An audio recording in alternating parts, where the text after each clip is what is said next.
Bismillahirrahmanirrahim.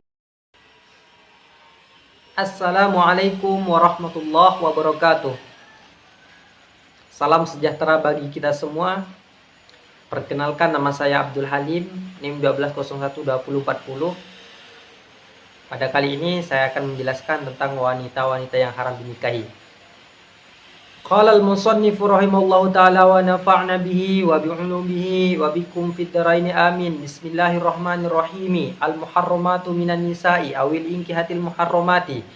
Wanita-wanita yang diharamkan, awil inkihatil muharramati, atau diharamkan untuk dinikahi, wal muharramatu minan nisa'i, dan adapun wanita-wanita yang diharamkan, nau'ani, yaitu ada dua macam atau dua bagian. Nau'un, bagian yang pertama, yahrumu hurmatan mu'abbadatan, yang diharamkan untuk dinikahi selamanya.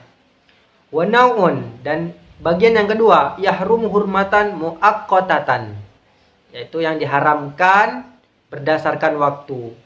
Jadi ada wanita yang memang diharamkan dinikahi untuk selamanya, ada wanita yang diharamkan berdasarkan waktu, artinya tidak selamanya. Wa tahrimul mu'abbadu, dan wanita yang diharamkan selamanya, imma min jihatin nasabi au min jihatil musaharati au min jihatir rodai. Itu disebabkan pertama dari segi nasab atau keturunan, atau dari segi pernikahan, atau dari segi saudara sesusuan atau rodok. Oke, wanita yang diharamkan selamanya itu ada kalanya dari nasab, keturunan, disebabkan dari pernikahan, disebabkan dari saudara sesusuan. Oke. An-naw'ul awwalu, bagian yang pertama, al-muharramatul mu'abbadatu, wanita-wanita yang diharamkan untuk selamanya. Siapakah itu? Hiyallati tahrumu 'ala rijali abadan, yaitu laki-laki yang diharamkan untuk menikahi perempuan untuk selamanya. Disababi daimin fiha, karena sebab ada yang langgeng atau ada yang tidak terputus di dalamnya. Kalbanuwati wal ummumati wal ikhwati, seperti sebab ikatan anak, wal ummumati sebab ikatan ibu, wal ikhwati dan sebab ikatan persaudaraan. Wa tanhasara fi thalathati asbabin, dan diringkas menjadi tiga sebab. Al-qarabatul musaharatul radha'uh, yang pertama disebabkan oleh kekerabatan, yang kedua musahara itu pernikahan, yang ketiga radha' disebabkan oleh saudara sesusuan. Hurmatul qarabati awil muharramati bisababin nasabi, haramnya disebabkan kekerabatan, awil muharramati bisababin nasabi, atau yang diharamkan sebab nasab atau keturunan. Al muharramatu bisababin nasbi, yang diharamkan, wanita-wanita yang diharamkan disebabkan nasab atau keturunan. Alat ta'bidi, maka haram dinikahi untuk selamanya. Oke, mungkin hanya itu yang bisa saya sampaikan, kurang dan lebihnya mohon maaf. Mungkin hal ini akan dilanjutkan oleh rekan kami, saudara Yoga. Pada saudara Yoga dipersilakan. Bismillahirrahmanirrahim. Perkenalkan, nama saya Yoga Lorenza, NIM 12012034. Baiklah, saya akan melanjutkan penjelasan daripada saudara kami yaitu Abdul Halim. Bismillahirrahmanirrahim. Hunnal la'ati tahrumu 'ala syakhsin bil qarabatin nasbiyati. Keharaman mereka dinikahi seorang itu karena mereka seorang kerabat dari golongan nasab atau keturunan. Wa hunna arba'ati anwa'in, dan mereka itu ada 4 bagian. Yang pertama, usulul insani, sumber-sumber manusia. Wa in alauna, meskipun ke atas. Siapakah yang dimaksud? Wahiyal ummi wal jaddati, ummul ummi wa ummul abi, yaitu ibu dan nenek, ibunya ibu atau nenek, dan ibunya ayah. Jadi yang menjadi sumber daripada wanita yang diharamkan ini, meskipun ke atas, misalkan ibu, nenek, terus ke atas, itu haram dinikahi. Yang kedua, furu'ul insani, cabang-cabang manusia. Wa in nazlani, meskipun ke bawah. Siapakah yang dimaksud? Wahyal bintu wa bintul binti wa bintul abni wa in nazila, yaitu anak perempuan dan anak perempuannya, anak atau cucu, dan anaknya anak laki-laki meskipun turun ke bawah. Itu haram dinikahi. Yang ketiga, furu'ul abwaini, cabang-cabang dari keluarga kedua, orang tua, bapak dan ibu. Au ahaduhuma, atau salah satu dari keduanya. Wa im ba'dat darajatihinna, meskipun jauh derajatnya. Wahiyal ikhwatu syaqiqatu aw li abin aw li ummin. Seperti contoh yaitu saudara perempuannya bapak dan ibu, atau hanya satu ayah tapi lain ibu, atau satu ibu tapi lain ayah. Wa banatihinna wa banati auladil ikhwati wal akhwati, dan anak-anak mereka dan anak perempuan dan anak-anaknya saudara perempuan dan saudara laki-laki atau keponakan. Wa in nazlani, meskipun ke bawah, itu haram dinikahi. Baiklah, mungkin hanya itu yang dapat saya sampaikan. Kurang lebihnya mohon dimaafkan, dan penjelasan selanjutnya saya pasrahkan langsung kepada rekan saya, yaitu Mas Turi. Assalamualaikum warahmatullahi wabarakatuh. Bila saya akan melanjutkan dari saudara Yoga, materi yang akan saya bacakan ialah At-tabaqatul awla wa awil mubasyaratu. Golongan yang pertama atau secara langsung ialah min furu'il ajdadi wa jaddati, dari kalangan para kakek dan nenek.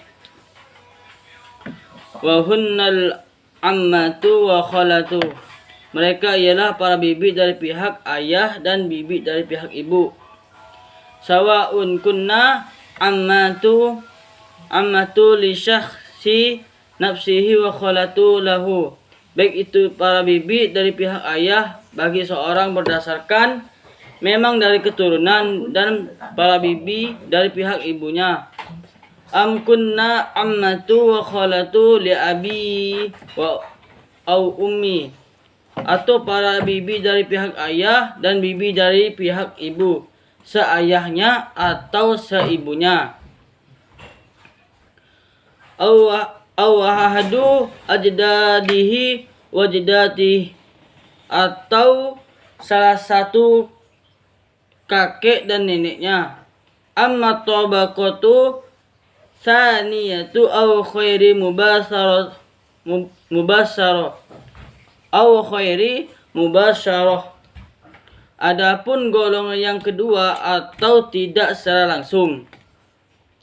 Min hazihi furu'il fala tahrumu, dari kalangan ini mereka tidak haram.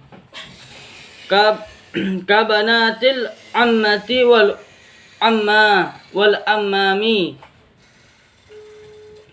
seperti anak perempuan bibi dari pihak ayah, dari anak perempuan paman dari pihak ayah.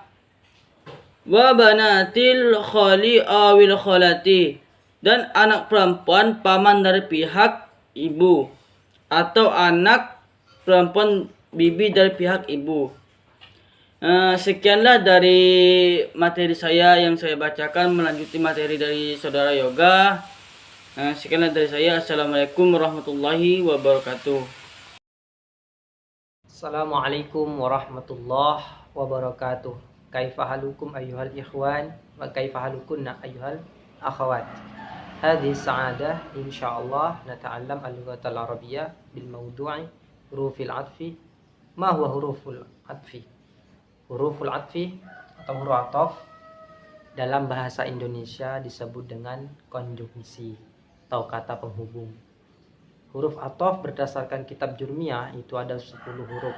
Babul atfi wa huruful atfi asyaratun.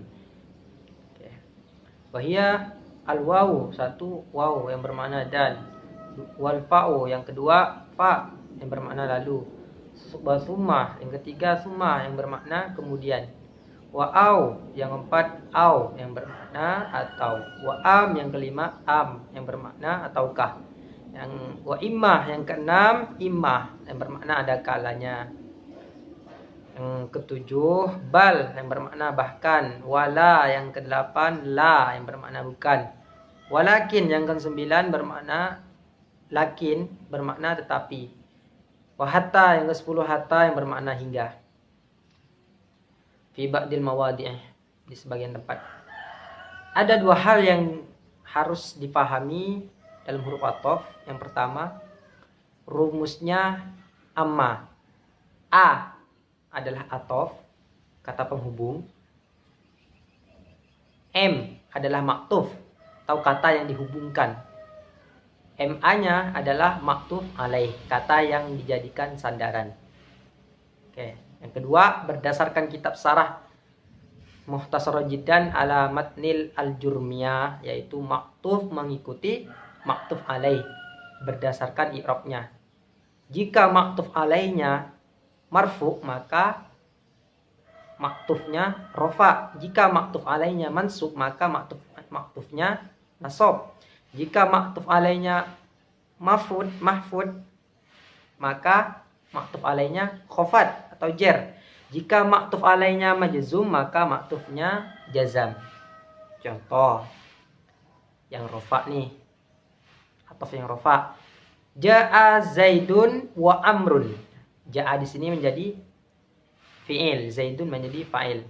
Dalam hal ini disebut dengan maktuf alaih atau kata yang dijadikan sandaran. Wawunya di sini ialah huruf athof. Amrun menjadi maktuf, yaitu kata yang dihubungkan. Jadi kalau maktuf alaihnya Zaidun itu rofa, maka maktufnya Amrun itu harus rofa juga. Amrun, tidak boleh amrin, tidak boleh amron. Yang kedua, contoh yang kedua, yang nasab. Usolli zuhra summal asra. Nah, usolli zuhra di sini menjadi maktuf alaih. Summa huruf athof, al asra menjadi maktuf yang mengikuti. Yang ketiga, contoh yang ketiga, khofat. Qara'tu hadzal kitaba minal bidayati hatta nihayati. Nah, minal bidayati di sini menjadi maktuf alaih, hatta di sini menjadi huruf athof, nihayati menjadi maktuf yang mengikuti. Oke, kita ambil contoh yang dibacakan oleh saya dan kawan-kawan kelompok 6 tadi. Contoh di situ ada lafaz nau'un yahrumu hurmatan mu'abbadatan wa nau'un yahrumu hurmatan mu'aqqatatan. Nau'un di sini menjadi maktuf alaih yang diikuti, sedangkan wa nau'un lagi, wa nau'un, wa-nya di situ huruf athof, nau'un menjadi maktuf yang mengikuti nau'un yang pertama. Oke, contoh yang kedua ada lagi dalam kitab tadi. Imma min jihatin nasabi au min jihatil musaharati au min jihatir radha'i. Imma min jihatin nasabi di sini menjadi maktuf alaih yang mengikuti, yang diikuti. Au di sini huruf athof min jihatil musaharati menjadi maktuf yang mengikuti. Au min jihatir radha'i sama menjadi maktuf. Oke, kurang lebihnya mohon maaf. Billahi taufik wal hidayah. Wassalamualaikum warahmatullahi wabarakatuh.